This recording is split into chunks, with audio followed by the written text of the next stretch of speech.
The first message came while I was rinsing a coffee mug. My relative had written something about the family version of events, and I honestly thought I had missed a joke. I read it twice, put my phone down, then picked it back up because the wording was just weird enough to stay in my head. By lunch, people in the family circle had turned it into this little funny thing I was supposed to be relaxed about. I laughed once because everyone else laughed. Then I went back to my apartment and felt annoyed with myself for laughing. I tried normal explanations first. Maybe my relative was awkward. Maybe I had connected two things that did not belong together. Maybe I was tired and being touchy. I wanted the harmless version to be true because it meant I did not have to start a building argument over something that sounded stupid out loud. The problem was the family version of events. Every time I tried to explain it away, that detail sat there like a thumbtack on the floor. Small but somehow always exactly where I wanted to step. By the end of that week, I was not asking whether I was annoyed for no reason. I was asking why the ordinary explanation needed me to skip so many details. It was not one huge thing at first. One day there was a timing issue. Another day there was a comment that sounded a little too prepared. Then there was a silence in the group chat right where a normal answer should have been. My first mistake was trying to figure out everyone's motives. Did my relative mean it? Would people understand if I said something? Was I becoming that person who turns every irritation into a case file? I hated all of those questions, so I went smaller. So I started writing down what actually happened.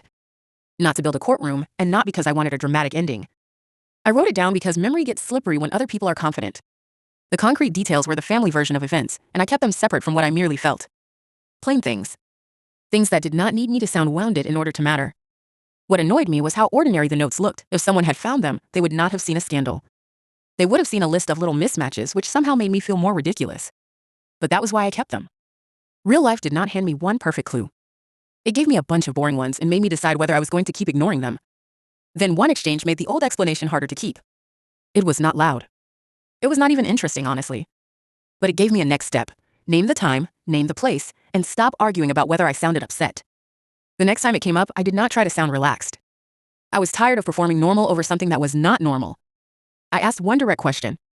The wording changed depending on the conversation, but the point was simple. Explain this without making me ignore what happened before it. People did not like that question. It gave them less room to pat my shoulder and move on. My relative did not explode. That would have been easier. Instead, they acted disappointed. Disappointment is powerful because it invites you to apologize for asking. I almost did. I could feel the old reflex rising in me, the one that wanted to restore the mood even if restoring it meant betraying my own memory. The pressure became being expected to keep peace with a story that was not true. That was the part that wore me down more than any single incident. The situation kept asking me to choose between being easy to be around and saying what had happened. That is when the private conflict became a family rule I had never agreed to.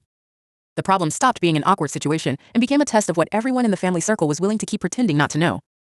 The actual moment was awkward and badly lit. Someone had brought grocery bags and left them by their chair. A phone kept buzzing on the table. I remember those things better than whatever brave line I thought I might say.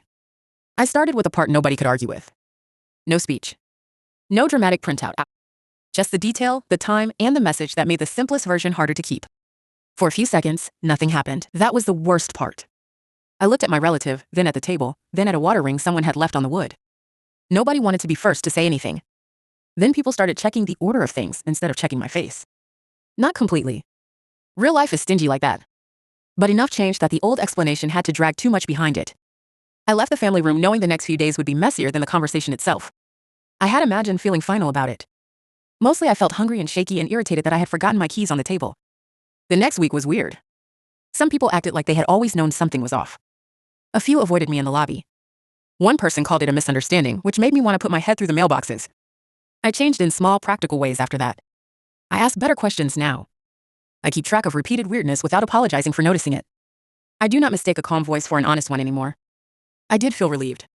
I also felt embarrassed, tired, and weirdly disappointed. Getting my version back did not make me feel powerful. It mostly made me realize how long I had been trying to be pleasant about something that was costing me sleep. Still, I am glad I did not keep shrinking the truth until it fit inside other people's patience. That is what I had been doing. I had been making it smaller so nobody had to rearrange themselves around it. The problem with doing that for too long is that eventually you become the smallest thing in your own life. Life afterward looked annoyingly normal. Groceries, messages, laundry, the same elevator noise. Some evenings I still wondered if I had made too much of it. Then I would remember the one detail that started all of it, and I would stop arguing with myself. The next morning, I woke up before my alarm and checked my phone before I even sat up. Nothing new had happened. That should have felt good, but it annoyed me because my whole body was already braced for another message about the family version of events. I put the phone face down, made coffee, and still picked it back up 2 minutes later. I answered one normal message in the family circle and deleted 3 extra sentences before I sent it. The first draft sounded defensive. The second sounded like I was trying too hard to be charming. The one I sent was boring on purpose. It had the time, the detail, and one question. I hated how much effort it took to sound simple.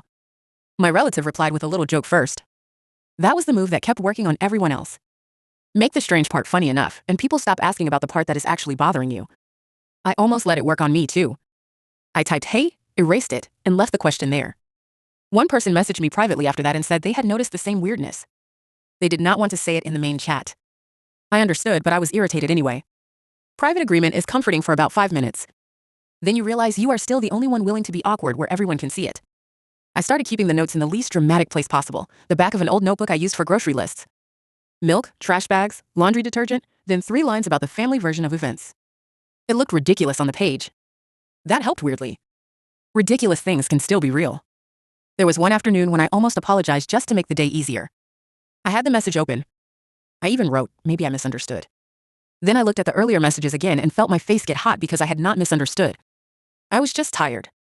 After that, I stopped explaining the whole situation to new people. I learned to give them one scene at a time. Here's what was said. Here's what happened next. Here's the part I cannot explain away. People reacted better to that because they did not have to decide whether I was right about everything. They only had to look at one thing. In the family room, I could tell who had already chosen the easiest side. They did not say much. They looked at their phones. They made the same small face people make when they want a conversation to end without having to take a position. I used to read that face as a warning to stop. This time, I kept going. I was not calm the whole time. My voice caught once. I lost my place once. I said the wrong date and corrected myself. That correction mattered to me because it was the kind of tiny mistake people sometimes use to dismiss the entire point. So I fixed it out loud and kept talking. My relative tried to pull the conversation toward my reaction again. They asked why I was making this so intense. They asked why I could not just let it go. I said I would love to let it go, but I needed a normal answer first. Nobody seemed to enjoy that sentence. What bothered me later was not just what happened. It was how many people waited to see whether I could carry the whole thing by myself. Once the answer became obvious, a few of them found their voices. Before that, they let me be the uncomfortable one. I went home after one of those conversations and burned a frozen pizza because I kept checking my phone. That is the kind of detail that stays with me. Not some grand moment. Just me standing in the kitchen with a blackened edge of cheese, furious at myself for letting the family circle follow me home. A few days later, I ran into my relative in passing and they acted almost normal. That was harder than open hostility. Open hostility would have made me feel sane. Normal forced me to wonder whether I was the only person still carrying the previous week around like a hot pan. So I made myself do something unrelated every night. One night I cleaned the cabinet under the sink. One night I called my cousin and talked about her job for 40 minutes. One night I watched half a movie and understood none of it. It was not healing. It was just refusing to give the situation every hour I had. A few weeks later, I found a note I had written during the worst part of it. It was only 3 lines. I had written the family version of events at the top, then underlined it so hard the pen almost tore the paper. Under that I had written, "Stop making this easier for everyone else than it is for you." I kept that note in my wallet for a while, not because it was wise or dramatic, but because I needed confirmation that I had seen the shape of it before anyone else would admit it was there. When people are confident around you, your own memory starts to feel rude. That little note reminded me that my memory had not been rude. It had been early. I wish I had a cleaner ending, but I do not. Some people moved on too easily. Some people learned the wrong amount. Some people still act like the whole thing was one awkward misunderstanding. I let them. I know the difference between a misunderstanding and a pattern that kept asking me to disappear. For more Reddit-style drama stories, subscribe to Voice It. If you want another one now, choose a story on screen.